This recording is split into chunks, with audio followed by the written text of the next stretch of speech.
Friends, enemies, and those who remain undecided, welcome back to this Jack. I look really blue in this. I look really blue. Baba dee baba da. Baba dee baba da. Baba dee baba da. Hang on, let me see what happens if I turn this off. I still look really blue. Leave the light on. Alright, I gotta clean my glasses. Like, fortunately, that never changes. I'm streaming with my glasses on. First thing I have to do is clean my glasses. Ugh. How's everybody doing okay? I don't know why I look so blue in this image today. I'm just fine.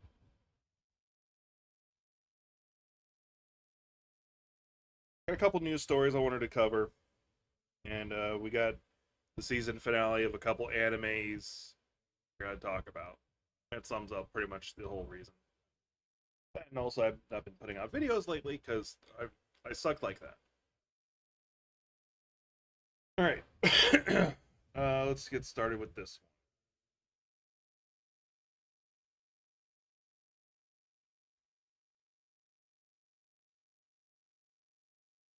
one. So let me set this one up properly for y'all. Let me set this up properly for y'all. Let me start this story properly for me. Set this up right. So, in the gaming industry, it is not uncommon for companies to have a massive release, a successful release, where like they make millions upon millions of dollars. The game sells millions of units, and it becomes one of the best-selling games, and they still lay off a lot of workers for no reason. Instead of keeping a lot of talent in-house, they just get rid of them. Now, there are studios that are an exception to this, like FromSoft. FromSoft, if you work for them and you are a part of a project that's successful, which I can't think of any of their projects that aren't successful to some degree, so on and so forth, they keep you around. And you know what? Here's another fun little story for y'all.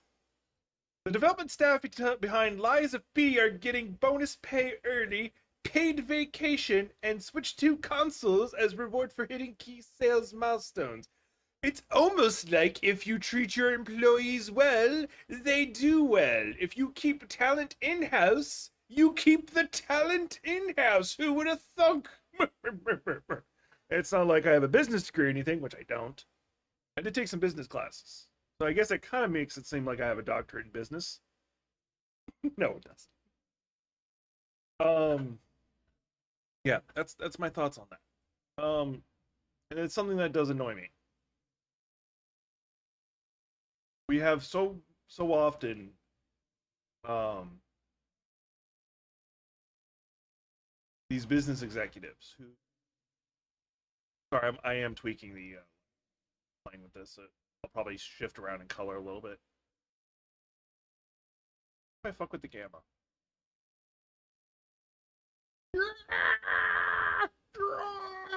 I don't know why I did that. I just saturation.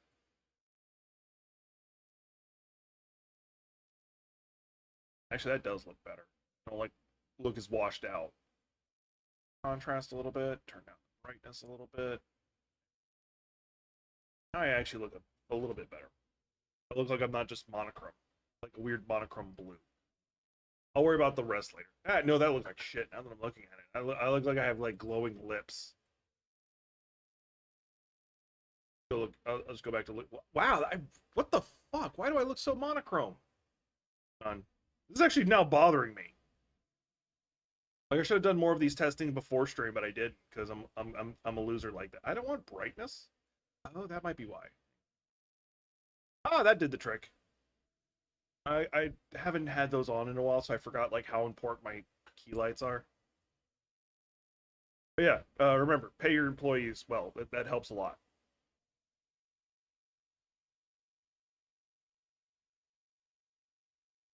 All right. So, for those who don't know, there.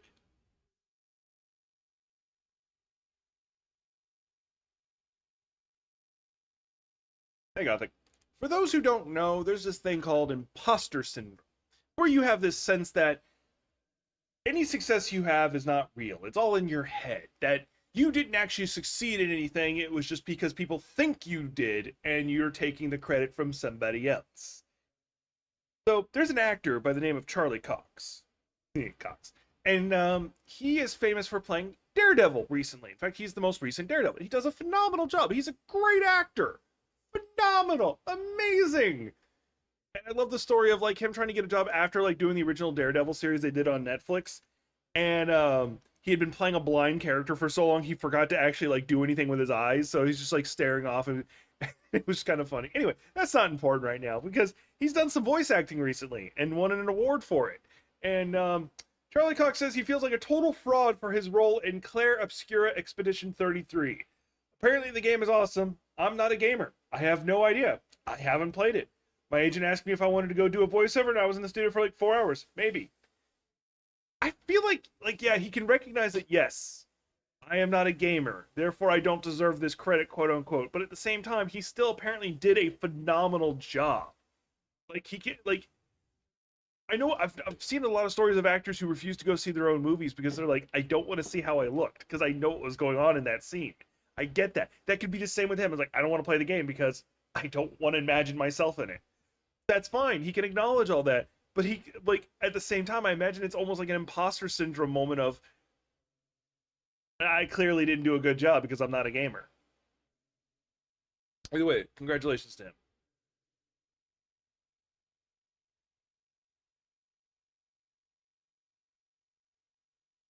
All right, I got another one for y'all. I got one last story that we're gonna be talking anime. When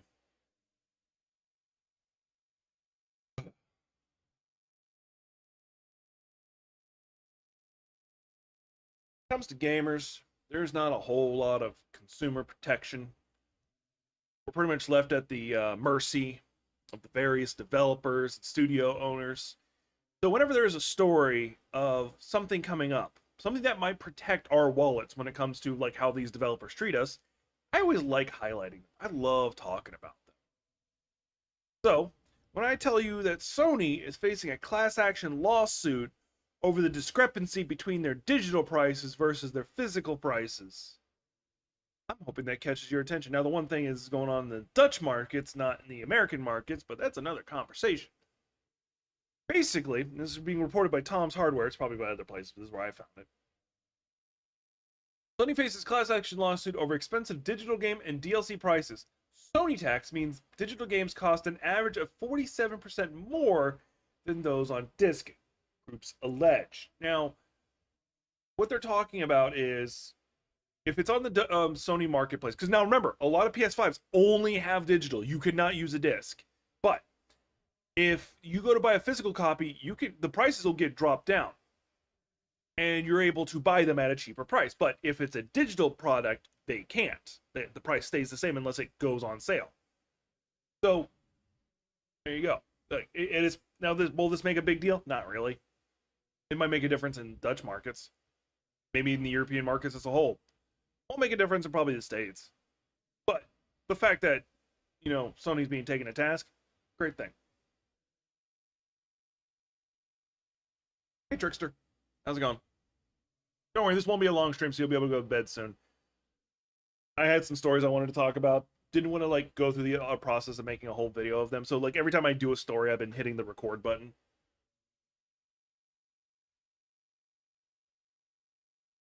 I got a quick story about Far Cry 5. I got a quick story about Far Cry 5. So, when Far Cry 5 came out, I played it with my good buddy Mad Techie. And that's already a bad sign. Anytime I'm playing a game with my buddy Mad Techie, that's already a setup for something bad happening. So anyway, I got two specific stories I'm going to tell you. This one is near the end of the game. We found out that not only do the shovels make a powerful melee weapon, but you can yeet them. They make a powerful silent spear that will kill damn near anything. You see that bear over there? No, you don't. Doesn't work that good, but it's funny that way. And it has a very therapeutic thud when you hit them. So you see that guard over there? Thud. No, you don't. He's dead. And we cleared base after base using nothing but the shovels.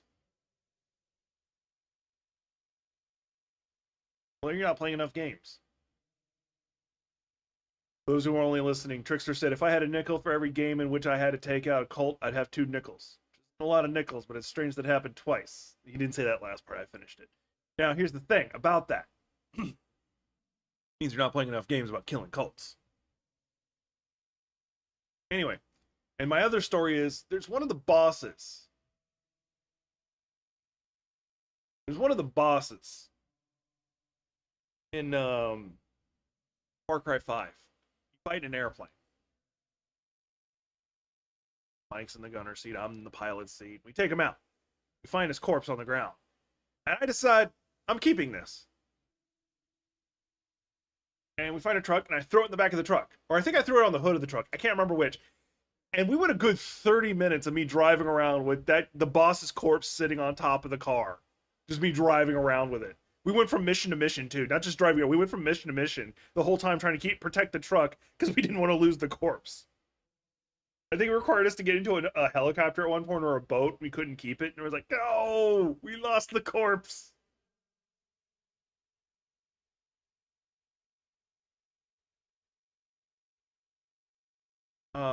I do like that Far Cry 4 and 5 both kept the same gimmick. I think 6 has it too. Yeah, 6, no.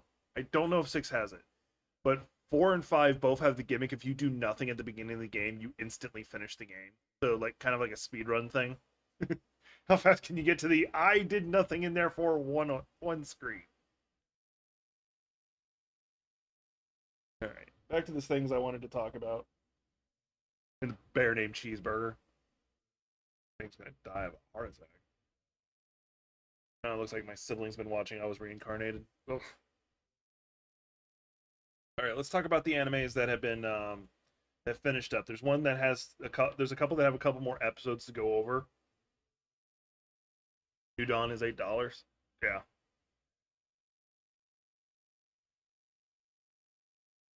We're going over some animes that have finished their final episode, and one that's been out for a while, but I'm gonna go ahead and talk about it now. All right.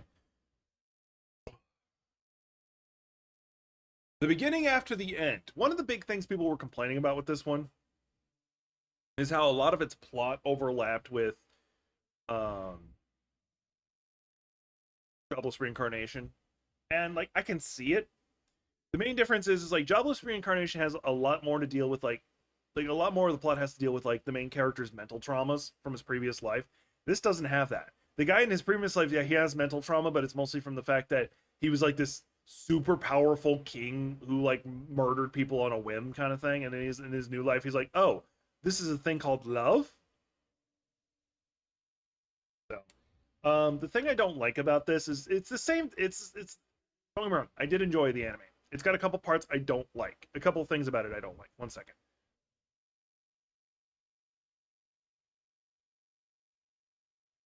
So it's got the usual harem anime power fantasy trope.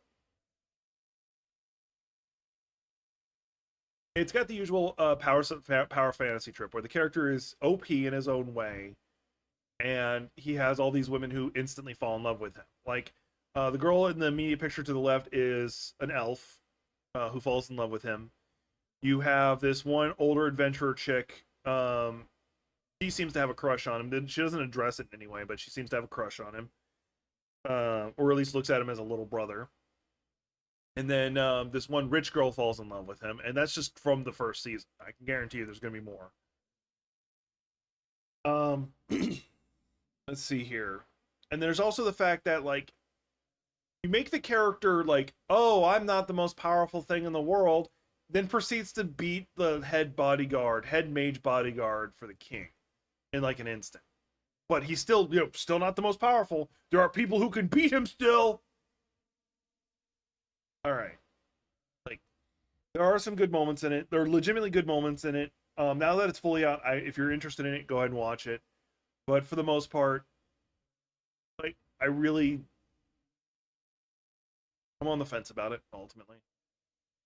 The one thing it did do good is the king that shows up in this movie, or in the show, is not an idiot. Without giving too many spoilers, there gives a moment where they had the perfect moment for the king to be the complete asshole noble king of, you defied me, therefore you must be executed. And instead, the king seems to realize, I would rather this guy be on my side. I don't want to make an enemy of him. It doesn't say that, it doesn't show that, but kind of sets it up like that. I'm the evil. I'm the evil lord of an intergalactic empire. I watched the first 3 episodes of this. I've watched the whole thing, but I watched the first 3 episodes, and the first episode alone makes me not want to read the light novel, because I'm not gonna lie, it almost made me cry. It made me cry. It made me shed very madly tears. It hit on some of my emotional trauma stuff, but basically, I'm gonna warn you all about the first episode. The first episode, he finds out not only was his wife cheating on him, not only is his daughter not his daughter knew and rather spend time with her actual dad. That hurt me. That legitimately hurt me. That shit hurts me. And then he dies working himself to death. Basically, I think of like lung cancer from working in like in a bad place or something like that. And the wife gets her comeuppance, and I do know in the manga the daughter actually kind of like feels bad for what happened, and she kind of gets redeemed in her own way. I'm not going to go into that because I don't know all the details. But anyway, so he gets reincarnated in this new world, and he's set up for failure. Like immediately set up for failure. If it meant to like suffer more in his new life, because the guide is actually a villain. He feeds off people's suffering. He enjoys like when you go to eat, like one example they give, you go to eat the bowl of ramen you want and your chopsticks break, so you can't eat it or something like that, or you drop your ice cream, stuff like that. He enjoys that. That's what he gets powered up from. And so he's trying to set him up for another one of those failures, but he keeps failing and failing, and there's a reason for that. I'm not going to go into that. The story itself is good. It has a lot of emotional moments now that, especially that it's finished, I enjoy, because like the blonde girl right here, her story is depressing. Like it fucked with me. That's another part that fucked with me. But the thing I didn't like about this, don't get me wrong, I recommend it if you don't mind this one part I'm going to throw at you. It's another harem anime. Like legitimately, he's got his major perv streak to him, and like I feel it's less that he's a perv, and more that it's situation. Like I feel it's less that he's a perv, and more that he feels that's what an evil overlord is supposed to be. Additionally, people keep thinking he's a perv. For instance, this girl right here, she's a saleswoman, thinks that the only way to sell stuff to him is to take her clothes off around him, and he's not that interested. Like he is, but he's not. That's not the reason he sells. He buys stuff from her. It's because she legitimately has good gear. And this is a cyborg, which he pseudo pervs out on, but whatever. It's overall I don't hate it. It's not 10 out of 10 must watch, but it's not bad, especially now that the first season's finished. I do hope they continue it. It does have some good vindictive moments in it. Like if you're like one of those people who live off that vindictive feeling of, revenge got caught up on you. This is one of them. On to the next one. The Brilliant Healer's Life, New Life in the Shadows. So you may not know this is actually an anime about a guy who got kicked from the A rank party, and turns out he was super important. Oh, I have the audiobook volume 1 of the light novel. I assume, did it have the Johnson exploding STD? I no, not that I'm aware of. Anyway, you'll have to explain that one a little bit more in Discord. Anyway, the brilliant. Sorry, I just didn't see it because I was sitting here focusing on my train of thought. The Brilliant Hero's Life, New Life in the Shadows. This is I got kicked from the Heroes Party and became OP. Well, he was already OP, like because he was a self-taught healer. So no one told him how he was supposed to heal. So he kind of figured out his own way of healing. And because he figured out his own way of healing, it turns out he's actually much more better at it. His use of he was taught like the basic of like healing circles and shit like that. So he went from there. And then like he actually uses like a magical scalpel to like remove things. He uses like X-ray to figure out injuries and treat it that way. I don't think they explain. So in the manga, for because Trickster's read it, in the Intergalactic Evil Overlord, there is a STD that makes your Johnson explode. Apparently that's not listed in there. I never saw that mentioned in the anime. Then again, I skipped a lot of scenes because like when they started doing like the extremely loose shit, I skip it. Anyway, so I've read the light novel for this, which only covered like the first half of the season, and the second half, I didn't know what was going on. Overall, the story's not bad. The story's not bad in its own way. The only problem I have about this anime is how every woman immediately falls in love with it. Like, legitimately, there's only like one woman that he meets that doesn't fall in love with him. One. That's because she has a love interest in another classmate of theirs when he ends up going to the Royal College of Magic, or of Royal Medicine. Legitimately, every woman he meets falls in love with him. The ghost that's floating behind him falls in love with him. That little girl, the little elf girl, falls in love with him. Orc falls in love with him. Snake or like lizard lady falls in love with him. Police girl falls in love with him. Police girl, police girl. All of them fall in love with him, and I feel like that just gets annoying with me when that's like it feels like it just annoys the hell out of me when writers do that. Like one anime that did it really well that I did enjoy was Chilling at Level 2 or Chilling at Level 2, where like all the good women did fall in love with him, but he's like, no, this is my wife. This is the only one I'm gonna marry. It's the only one I like. That was it. End of conversation. They're like, oh, we're kind of interested in you, but oh well, too late now. But anyway, overall, I didn't hate it. Had a good story. Unaware Atelier Meister has a similar issue where every woman seems to fall in love with him to some degree. Uh, this is a feel-good anime that has a feel-good story to it.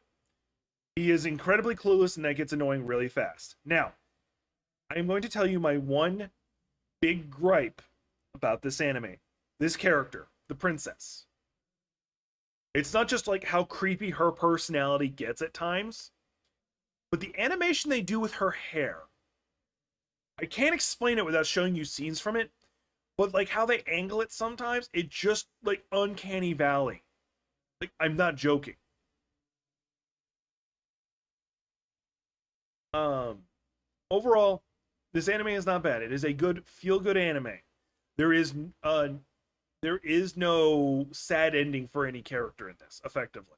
There is no you saw the daughter of somebody die.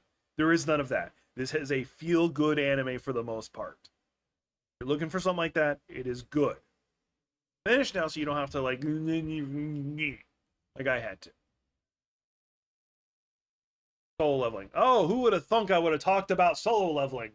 Not the anime that won the award for best anime. I think Farron should have won that, but ignore that. Ignore me.